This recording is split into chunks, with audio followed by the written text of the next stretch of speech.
I'm just a guy who loves Disney that has way too much time on his hands. If anybody from Disney is watching, please don't sue me. I'm here to rate, review, and describe all of your favorite things from the magical world of Disney. I'm File91e and welcome to my Disney News and Reviews. Hello everyone and welcome to this week's Disney News and Reviews. I'm File91e. And a pretty cool week for me this week, guys. We're 7 days away, or if you're watching this, it's probably now 6 days away. Because I'm shooting this on Saturday, but I usually upload it on a Sunday or very late into Saturday.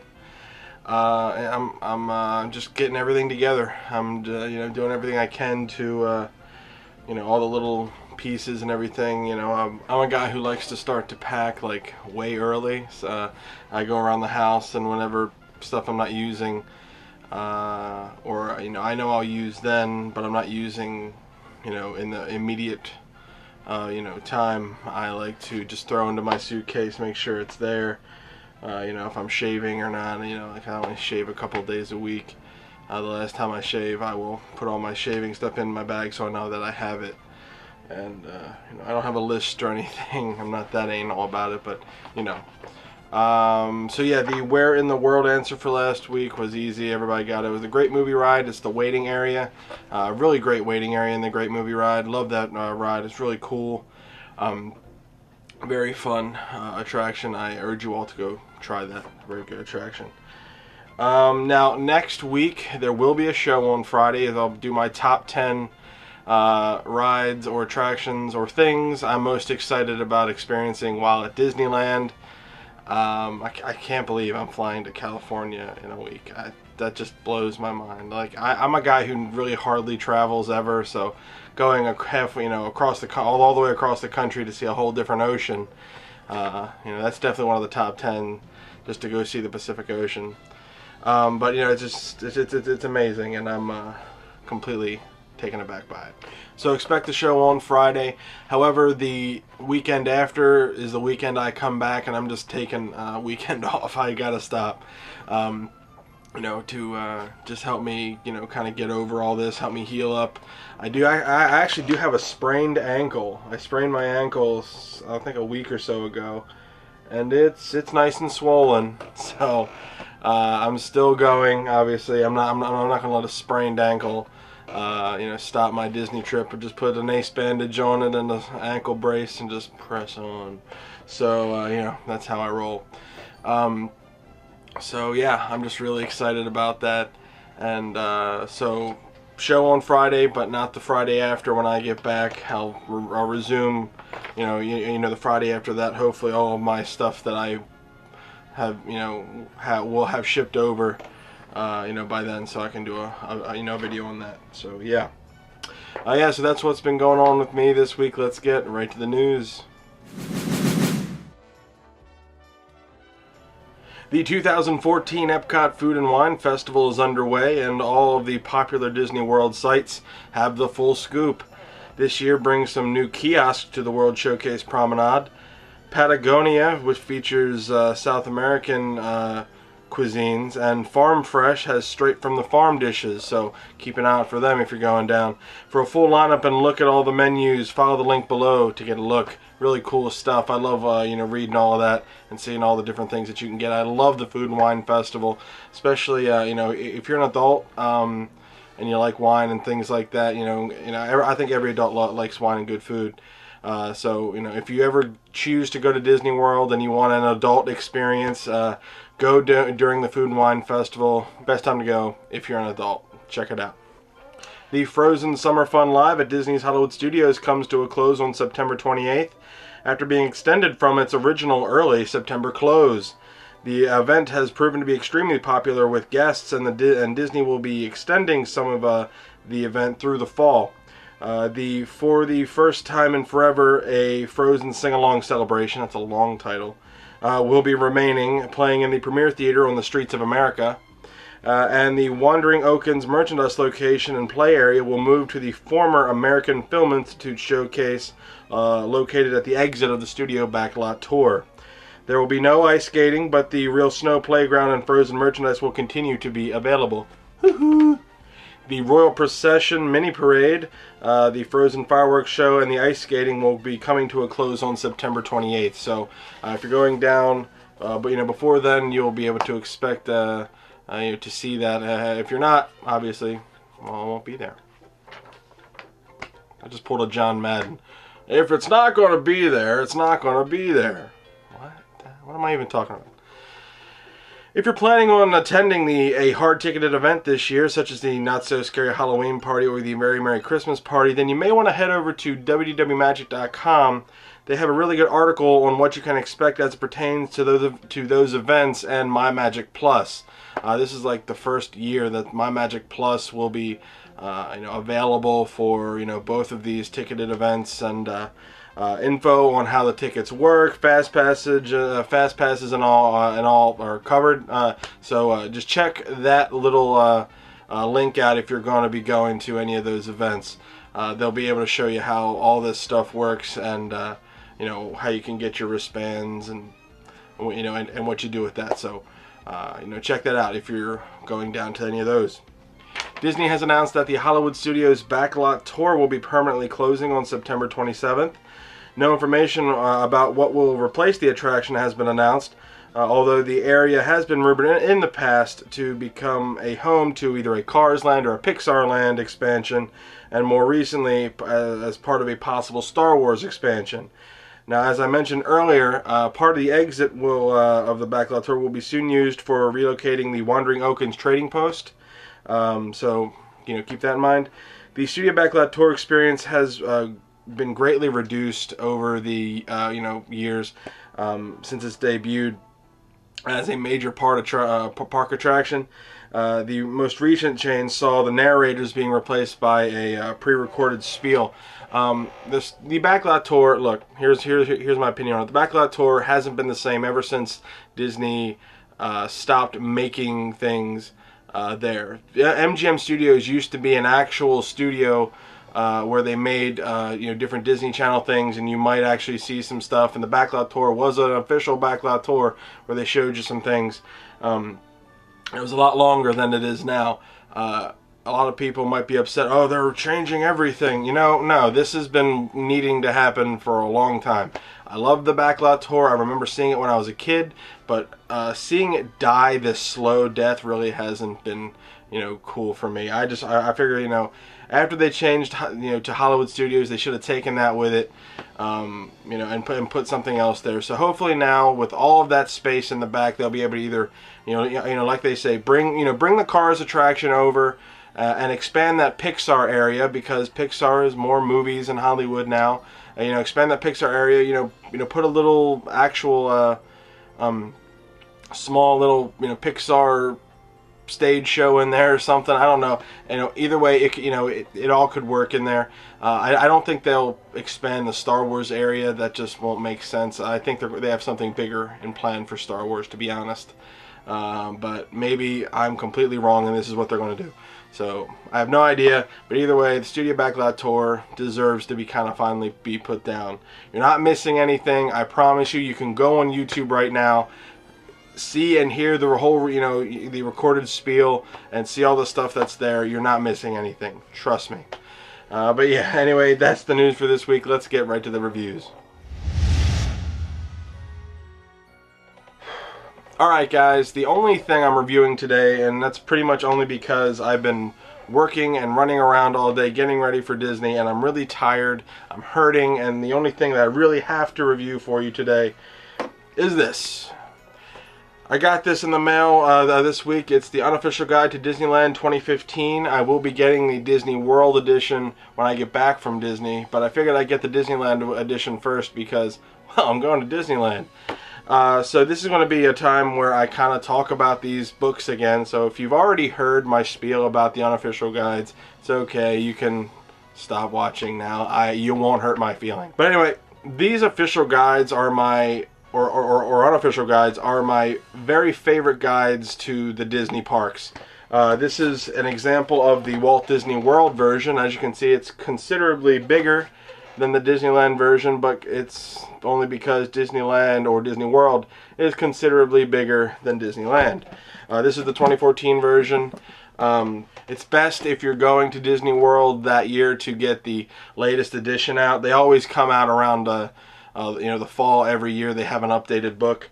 But say you are going on to Disney World in 2015, but you somehow get your hands on a 2014 book, you're not going to miss out on too much stuff. There are a couple notes and tidbits in there that you might see different in the 2015 versus 2014 version. It's highly recommended that you get the the latest book, but a year's difference really isn't too bad unless they completely renovate the whole book. But that really hasn't happened in a while. So same thing goes with the unofficial guide to Disneyland 2015. I have my 2014 edition right here. This book was what I used to plan my Disneyland vacation. So as you can see, aside from a photo change, there's really not too much difference. But the touring plans are the big things that you might want to pay attention to, because they might change depending on Disney wait times, new attractions, or like the Fast Pass change. The whole Fast Pass rule change in Disney World changed everything. So their touring plans changed a little bit, and those are really why I love this book. But let me get into all the specifics right now. The book has tons and tons of information, all the way from telling you what tickets are available for purchase, what rides are closed, where you can go to find that out, what you do, how to get there. There are maps. They're really detailed in there. These aren't like hand-drawn things. They have tons and tons of bits of information. They go through every little detail of a Disney vacation, such as Fast Pass, tickets, weather. Each hotel is ranked independently. They also rank the other good neighbor hotels, which is amazing, because Disneyland has a lot of good neighbor hotels, which aren't their only affiliation with Disney is that Disney said, okay, so a lot of your people are coming to Disneyland. Let's just we'll promote you as long as you give us this, that, and the other. They have a kind of a small partnership. They have where to put your pets. All of the different restaurants are ranked and rated. They have everything you need to know about going to Disney in here, or in these books. So if this is your first time, I highly recommend you go and get the unofficial guides to Walt Disney. Another fun guide is Passporter, but I did a whole video on that later. My still favorite book are the unofficial guides. I really, really love these books. I love the how they review them, and the touring plans are outstanding. Now going into the actual the reviews on on different rides, you can see how they're broken down. They break it down by individual ride, and then they give a star rating, which is where I got my star rating here, up to 5. They tell you what it is. Special comments, when it's open, when to go, the duration. Then they give a little description and their personal comments on it. They also give what I love, reader comments. Readers actually write in, and some of the comments that are useful get thrown in here. Like this one reader's comment about Roger Rabbit's cartoon spin. The most disappointing ride to me was Roger Rabbit's cartoon spin. I stood in 45 minutes for a funhouse ride. The wheel was so difficult to operate that I spent most of my time trying to steer my bloody car and missed the point of the ride. So believe me, they're not holding anything back. They're not all positive reviews. Some are 2.5 stars. Some are 5 stars. They give you all of that. And another cool thing is this this thing they call a Disney Dish with Jim Hill.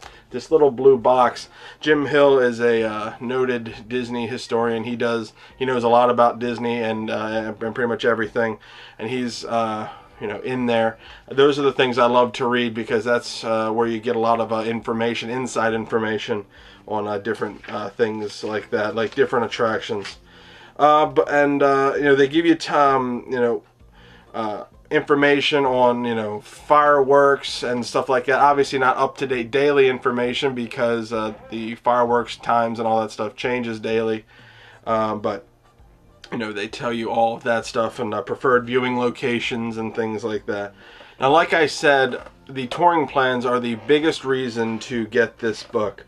At the end, they have these touring plans broken down by park, and I followed these touring plans when I went to Disney World last time, and I swear to God, I didn't wait longer than 20 minutes for a ride. They are true, and I totally, highly recommend them. These touring guides basically make you crisscross the park. They're not, you know, go here, go here, go here, and it might take out the spontaneity of your Disney vacation. But if you're trying to see everything, follow the tour guides exactly, and you will pretty much see everything in the park. That's what I'm trying to do when I go to Disney. I don't like to sleep in very much and you know, waste my $5,000 investment. I like to you know, go and do stuff. So, you know, I'll give myself a rest day. I'll build that in there, but everything else revolves around these touring guides. So you know, while I'm sitting there, you know, putting my feet up, you know, from a long day at the park, I'm going over the touring guide for the next day so that I can, you know, prep. I mean, they have it broken down. They say as soon as the park opens, go to Peter Pan's flight, and then go to the Matterhorn bobsleds. Then get this fast pass for here. Then go over here. This is a, you know, like, this is a good time to get lunch. That sort of stuff. But they don't have just one touring plan. They have a normal touring plan, then the author's select touring plan, which is what they think, you know, is best in the park. Then there's a Dumbo or Die in a Day plan. Basically, it's for, you know, it's Disneyland for kids. Then there's a 2-day touring plan. They tell you what to do. There's a 2-day for adults. They have 2 different versions of that. Then there's a you know, 1 or 2 day for adults. You know, with kids for, you know, all the other parks. They even have one for Universal Studios, which is nice because the same thing happens in this one. They actually review Universal rides as well, because this, you know, everybody who knows, when you go to Disney World, chances are you're going to go to Universal too. I'm not that kind of guy, but you know, if people go to Orlando or Anaheim, they usually want to check out both, and you know, that's fine. It doesn't bother me. But this book is very, very good. I highly recommend this book. This is one of my essentials when I, you know, travel. So this, along with my tickets and everything in my folder, are my main 2 essentials. I need to have this book in order for me to be able to you know, see everything. And I love the touring plans, and they're totally the reason to get it. It's a bargain. It's only like $12 on Amazon, you know, and I have the Amazon Prime, so I get free shipping, and it's totally a must-buy for me. There are other guides out there. Passport is another one that's really good, but this one is my all-time favorite, and I highly recommend you get the unofficial guide to either Disney World or Disneyland. This just happens to be Disneyland. They did update a couple things, you know, whether it be the Jim Hill notes or things like that. But usually year to year, you know, like I said earlier, they don't change too much. A lot of the information is the same. But you know, when they change, like for instance, when they changed the Fast Pass rules in, you know, at Disney World, they, you know, this got an upgrade, because they wanted to include all of the most up-to-date information, and these are really good. They also have a website that's dedicated to this. It's touringplans.com. So if you want to go there and read about what this stuff is about, you know, you can. That website is directly tied in with this book. It's made by the same people, and they actually, I know, want a multiple thing. I think, you know, the website is, I think for some of the stuff, you do have to pay a premium to get the premium stuff. I'm not really into that, so but overall, you know, it's a pretty good site nonetheless. They have, you know, great information there anyway. But that's only for the premium stuff. They have tons of good information. I highly recommend you go to that website anyway. So yeah, what am I going to give the unofficial guide to Disneyland in 2015? 5 big stars, because it is an unofficial guide. It's one of the best guides out there for going to Disney, and I highly recommend you get it. If you're going to Disneyland, it's helped me immensely, so I know it will help you, especially if you want to go to Disney and not look like a complete novice. Oh, look at them. He's getting in the standby line, and it's 2-hour wait. What a maroon. Oh, man. I should have got a fast pass an hour ago. Look at that. And he's got kids. Oh, enjoy that 2.5 hour wait. Yeah. So yeah, the unofficial guide to Disneyland 2015, 5 stars. Check it out.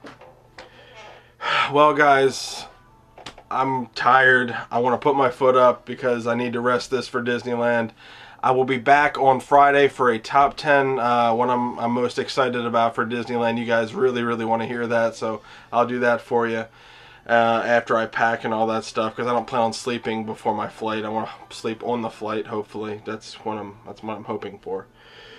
Yeah, so if anybody from Disney is watching, please don't sue me. I want people to go to Disney World or Disneyland and have a great time. And these books right here, these unofficial guides, are helpful for you guys who are going to Disney World. If you've never been there before, get those books, read them. You'll be a Disney know-it-all just like this guy.